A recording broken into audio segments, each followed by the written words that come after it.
I recently just came home from a Japan trip, which means I had 2 13-hour flights.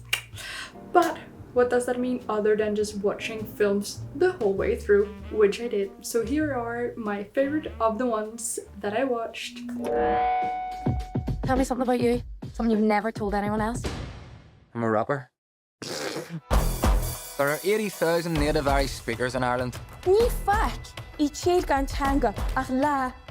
When fate brings Belfast teacher JJ into the orbit of two self-proclaimed low-life scum, the needle falls on this hip-hop group. Rapping in native Irish, they end up being the forefront of a movement to keep their mother tongue alive. First I heard about this film on social media, and everyone was like, you have to watch this biopic. And boy oh boy, do you have to watch this biopic. It was so much fun and so over the top. And as the director said, some of the most mundane things in this movie are the ones they had to make up, and the most mad parts are the ones that's actually true. And I'm just a sucker for stories like this. And when I found out that the guys playing the rappers in this film are also the real life group, I was sold.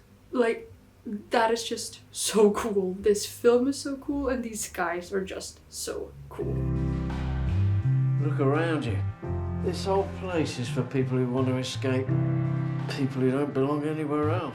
The duty manager at a seaside cinema struggles with her mental health and forms a relationship with new employee in the 1980s. This movie was very beautiful, but it also had a very heavy sadness to it that you kind of had to watch it with respect and intent, and that I did.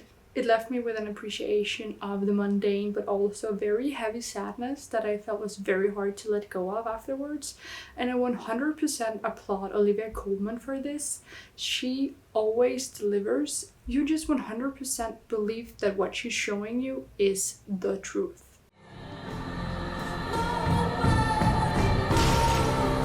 All these people.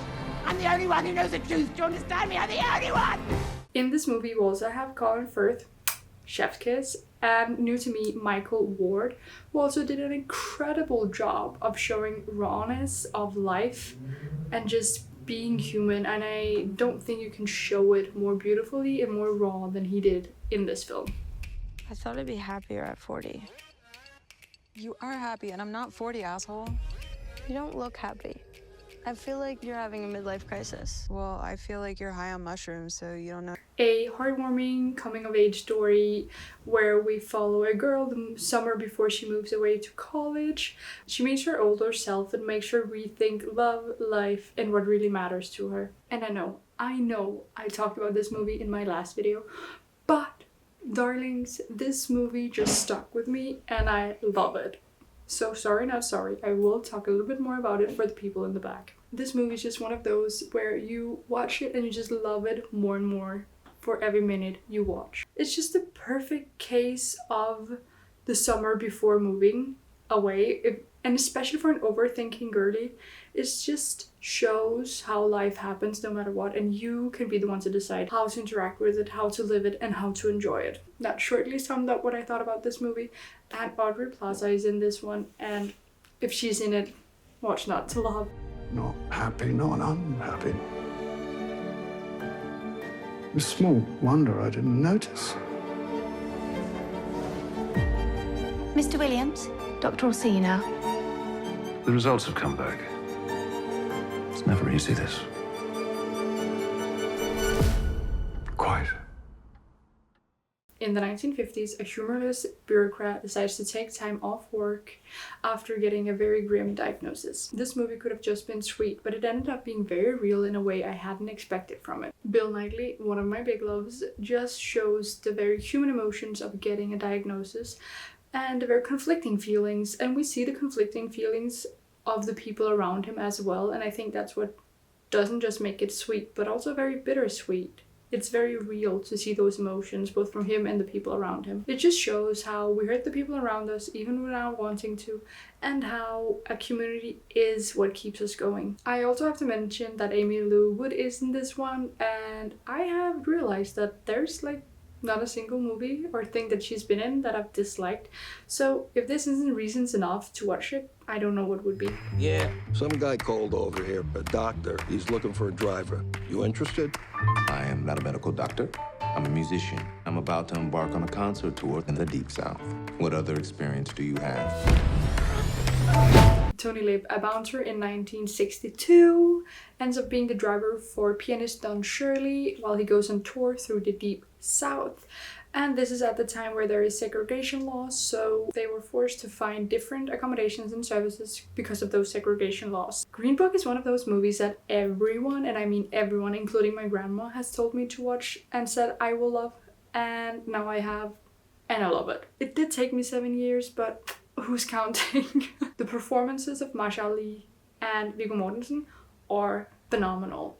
It just shows so perfectly how two people from different walks of life, when thrown together, make the dream work, or like make the team work. I'm sorry, I didn't mean to like throw in these catchphrases, but just without realizing, they support each other, they become friends, and sometimes they even support each other more than the people that were already in their lives. This is just truly one of those movies that you have to watch at some point at your own time, but just believe me when I say it's good and when everyone else says it's good.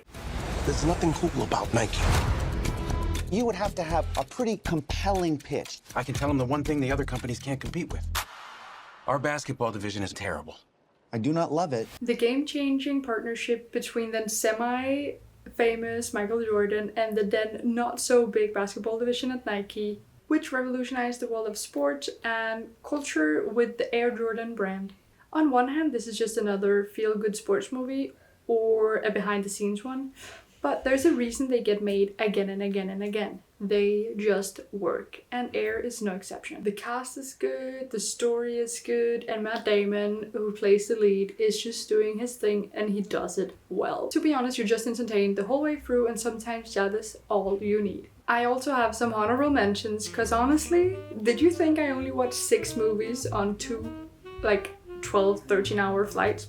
Not possible. These are just the movies that didn't get the cut to get a review. I'm sorry, but I still feel like mentioning them. So they are I'm Zlatan, Turtles All the Way Down, Tove's Room, and The Post.